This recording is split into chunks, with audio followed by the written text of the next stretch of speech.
Hello friends. तो आज हम अपना नया लेक्चर स्टार्ट करते हैं अर्ली वैदिक पीरियड से।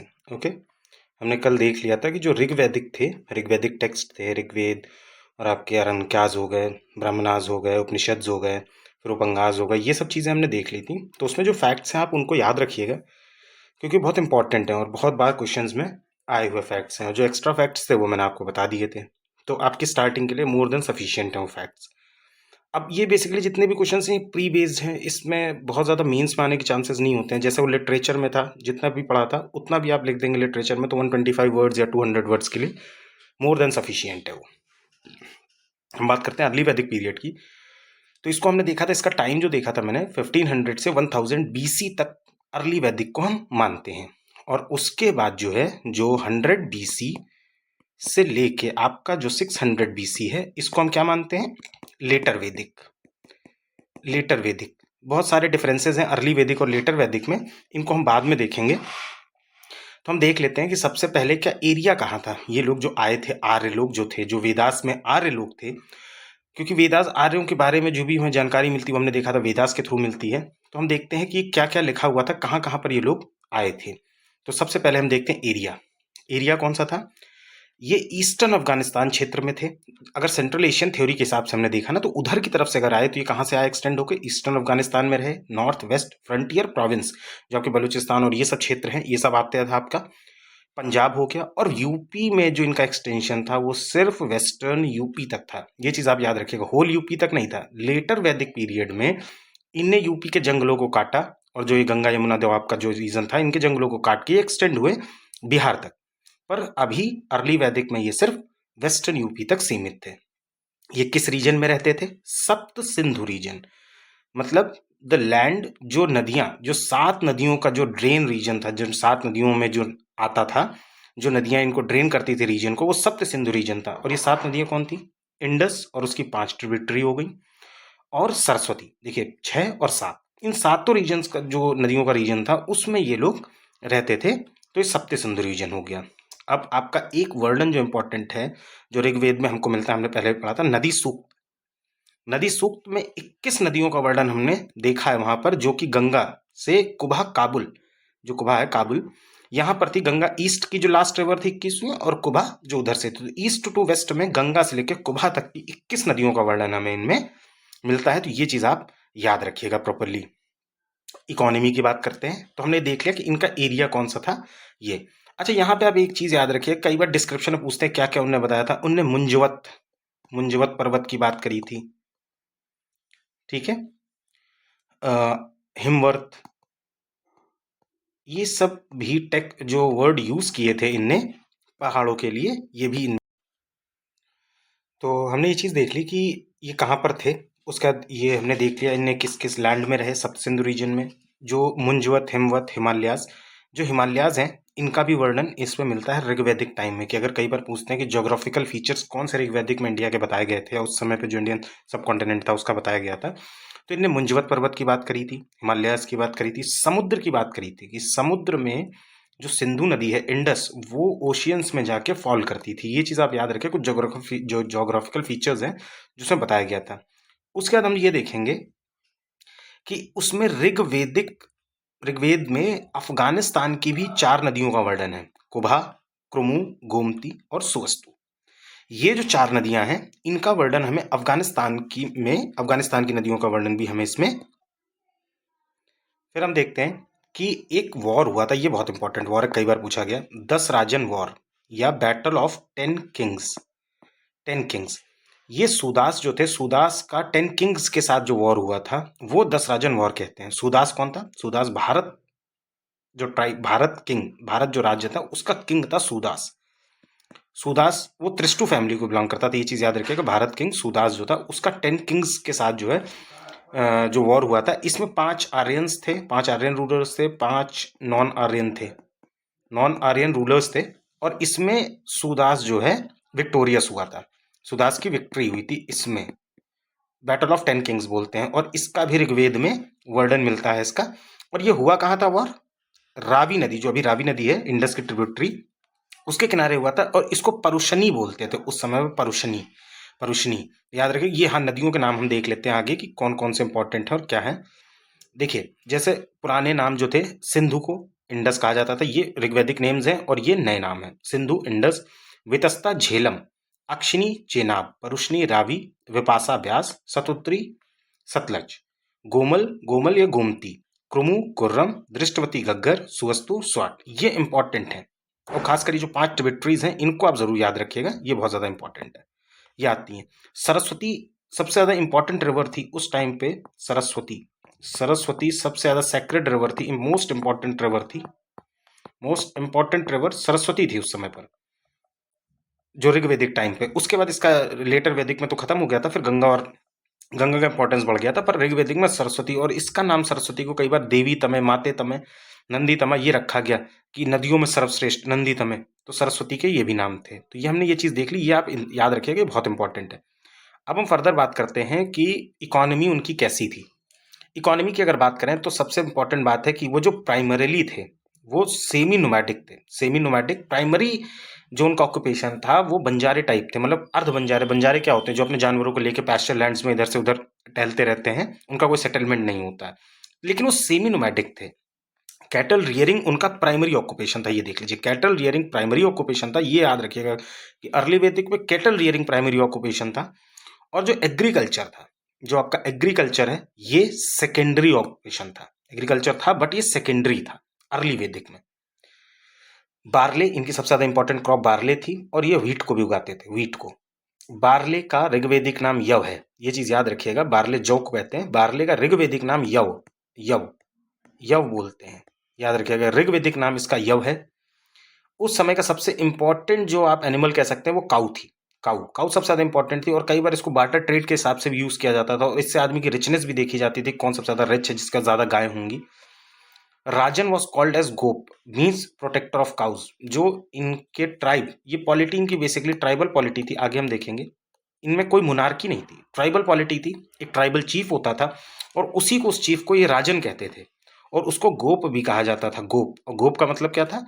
Protector of cows. ये चीज याद रखिए, गोप का मतलब प्रोटेक्टर ऑफ काउज, और कहते किसको थे? ये राजन को। ये देखिए मैंने बताया ना, cow medium of the wealth भी थी, एक्सचेंज ऑफ काउ था मीडियम। काऊ को अघन्य कहा जाता था, मतलब इसको मारना नहीं चाहिए, अघन्य, नहीं मारा जा सकती है, जो है ये इतनी पवित्र चीज थी और इतनी इंपॉर्टेंट थी कि इसको नहीं मारना था, इसलिए इसका नाम अघन्य रखा गया। करेंसी ऋग्वैदिक पीरियड में नहीं थी, प्रिवेल नहीं करती थी। आप ये चीज याद रखिए, कुछ जगह जैसे मिलते हैं निष्क, निष्क जो बोलते हैं, तो कई बार इसको मतलब ज्वेलरी टाइप भी बोल देते हैं कि क्या था, और कई बार ये मीडियम ऑफ एक्सचेंज में यूज हो सकता था, पर कोई कॉइनेज या करेंसी सिस्टम प्रिवेल नहीं करता था। ये चीज आप याद रखिएगा, निष्क इसी टाइम का है, बट ये कोई कॉइनेज सिस्टम टाइप का नहीं था, शायद ये बार्टर ट्रेड में यूज होता था, पर इसके बारे में कोई क्लैरिटी नहीं है। सबसे इंपॉर्टेंट फीचर था हॉर्सेस। हॉर्सेस का इन्होंने बहुत लार्ज स्केल पे यूज किया मोबिलिटी के लिए, इसीलिए बहुत तेजी से ये मूव करते थे। आप देखेंगे आगे कि इनने, आप वेस्टर्न यूपी से सीधे बिहार तक पहुंच गए, जंगलों को काटते हुए, और सब उसमें आयरन का भी इस्तेमाल किया, तो वो चीजें हैं। यही चीज हमने हड़प्पन सिविलाइजेशन में देखी थी, हॉर्सेस नहीं मिले थे, लेकिन बस वहां हड़प्पन सिविलाइजेशन में आपको बोन्स मिली थी। कहां पर? सुरकोतड़ा में, सुरकोतड़ा गुजरात में आपको हॉर्स की बोन्स मिली थी, लेकिन हॉर्स के बहुत ज्यादा एविडेंसेस नहीं मिले हैं। अयास भी टर्म यहाँ पर यूज हुआ है। अयास मतलब क्या होता है? आपका मेटल होता है ना, अयास का मतलब मेटल। तो उस समय तो आयरन की डिस्कवरी हुई नहीं थी, तो ये अयास का टर्म ये लोग लगाते, शायद कॉपर हो या ब्रॉन्ज हो, क्योंकि आपने देखा था कि ये दोनों टूल्स पहले से ही इस्तेमाल में लाए जा रहे थे। तो ये चीज हम देख सकते हैं मेटल वर्किंग की। अब एक चीज याद रखिएगा, एक वो क्वेश्चन आया कई बार कि गविष्ठी क्या था? गविष्ठी वॉर को बोलते हैं, वॉर, वॉर, वॉर को जो ऋग्वैदिक वॉर का नाम था उसका नाम गविष्ठी था, और उसको कहते थे इन सर्च ऑफ काउज। इसका मीनिंग था इन सर्च ऑफ काउज। ये हमारी इकोनॉमी खत्म हो गई, बस इतनी ही है। फिर हम बात करते हैं पॉलिटिकल ऑर्गेनाइजेशन। सबसे पहले पॉलिटिकल ऑर्गेनाइजेशन में अगर हम देखें तो सबसे छोटी यूनिट कुल थी, कुल मतलब फैमिली। कुछ फैमिली मिलकर ग्राम बनाती थी, ग्राम, ग्राम के हेड को क्या बोलेंगे हम? ग्रामीणी। फिर कुछ जो गांवों के, ये गांवों के जो कलेक्शंस हो गए, काफी बड़े बड़े गांव जो हो गए, मतलब गांव के कुछ गांवों के कलेक्शंस हो, उनको वैश्य, और इसके हेड को वैश्य पति। फर्दर अब इन सब से मिलकर हमारी जो ट्राइब बनी है पूरी, उनको हम कहते थे जन, और इसी के किंग को हम कहते थे राजन। किंग कह सकते हैं आप, ट्राइबल चीफ कह सकते हैं, राजन, इनको राजन कहते थे। तो जन सबसे बड़ी यूनिट थी उस टाइम पे, जो उनको कहते थे वो ट्राइब्स थी, और राजन इनके हेड को कहते थे। ये चीज आपने देख ली। हम ये चीज, अब एक चीज और देखते हैं कि जो ये लोग ऋग्वेद जो राजन थे, इनको असिस्ट करने के लिए पुरोहित होते थे इनके पास, प्रीस्ट, जो इनको सलाह मशवरा देते थे, और इनके पास सेनानी या कमांडर होते थे जो किसी भी प्रकार की एडमिनिस्ट्रेशन देखते थे या लोगों को देखते थे। भाई वॉर तो उस समय, वॉर तो कभी भी चल सकते हैं, कभी भी हो सकते हैं लड़ाई, लेकिन कोई स्टैंडिंग टाइप आर्मी नहीं थी। पर हाँ, लोगों को मेंटेन करने के लिए, इन सब चीज़ों के लिए आर्मी इन हिज एडमिनिस्ट्रेशन, तो सेनानी मतलब पुरोहित और सेनानी इनके दो मेन एडमिनिस्ट्रेटिव हेड्स थे जो काम करते थे। ये इनको गाइडेंस देंगे काम करने के लिए, और ये इनकी एडमिनिस्ट्रेशन को देखने के लिए सेनानी या कमांडर बोलते हैं। इंपॉर्टेंट बात है कि उस समय दो, जैसे जो हमारी यूनिट्स होती थी जो चलती थी, जैसे हमारी अभी पार्लियामेंट है, लोकसभा राज्यसभा, उसमें भी तो गवर्न करने के लिए जो दो बॉडीज थी वो थी सभा और समिति। सभा और समिति, सभा में बेसिकली एल्डर्स बैठते थे। जैसे आप देखेंगे कि जो ब्रिटेन, जो यूके की पार्लियामेंट है, वहां देखेंगे हाउस ऑफ कॉमन्स, जो मतलब जो अपर हाउस है उनका, जो अपर हाउस में एल्डर्स से बैठते हैं जो कि उनकी पॉलिसी मेकिंग में, मतलब उनकी अपने एक्सपीरियंस के थ्रू हेल्प करते हैं। वैसे ही सेम फीचर सभा का था। समिति को आप मान लीजिए जैसे हमारे यहाँ लोकसभा हो गई, कि ये चुने हुए मेंबर्स थे और ये मेन डिसीजंस यही लेते थे। एक और उस समय कमेटी काम करती थी जिसका नाम था विधाता, विधाता भी करती थी। अच्छा, हमने सभा और समिति के बारे में जाना था कि ये आपके अथर्ववेद में लिखा हुआ है कि ये सभा और समिति पुत्रियां थी किसकी? राजा प्रजापति की पुत्रियां सभा और समिति थी। फिर अच्छा, एक ये वुमेन्स के बारे में अगर बात करें तो सभा और विधाता दोनों में वुमेन्स अर्ली वैदिक में अलाउड थी, वो वहां पर बैठ सकती थी। वुमेन्स की कंडीशन ठीक थी अर्ली वैदिक में। बलि, जो वॉलेंट्री ऑफरिंग्स होती थी जो किंग को देते थे, उसको हम बलि बोलते थे। बलि का मतलब जैसे दूध दही घी या जो भी अपने मन से हमने दिया, वॉलेंट्री ऑफरिंग्स, उनको हम बलि बोलते थे।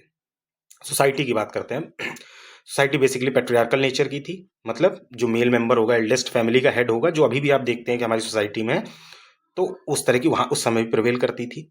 इसमें जो सबसे इंपॉर्टेंट बात है कि जो आपका वर्ण सिस्टम था, वर्ण सिस्टम ये ऑक्यूपेशन बेस्ड था।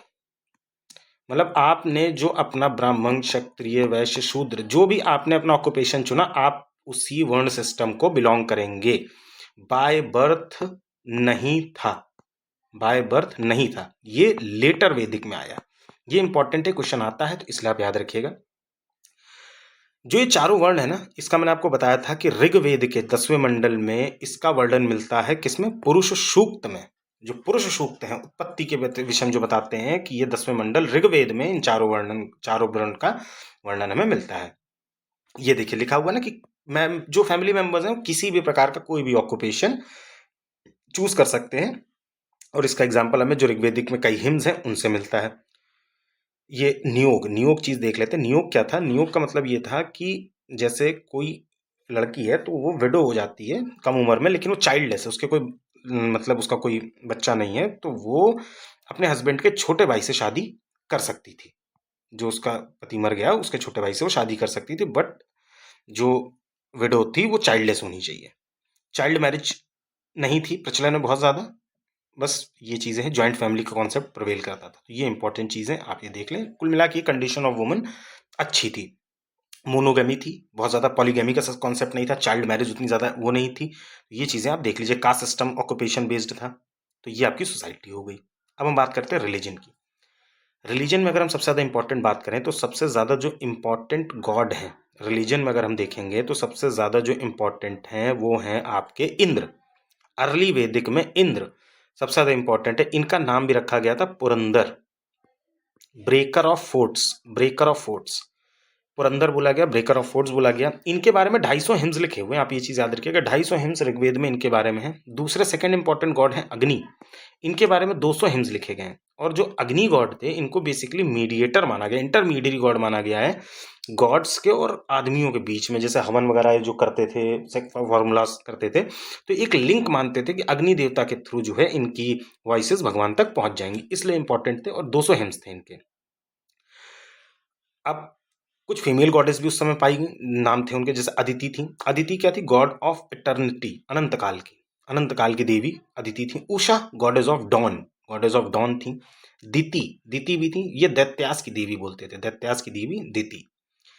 अब हमने देखा था कि जो उसकी बात करते थे हम, क्या कहते हैं कि सेक्रीफिशियल फार्मूलाज में, जैसे हमने देखा था, तो घी, मिल्क, ग्रेन्स, फ्लैश, ये सब जो है सेक्रीफिशियल फार्मूलाज में सेक्रीफिशियल ऑफरिंग्स के तौर पे अर्ली वैदिक में दिया जाता था।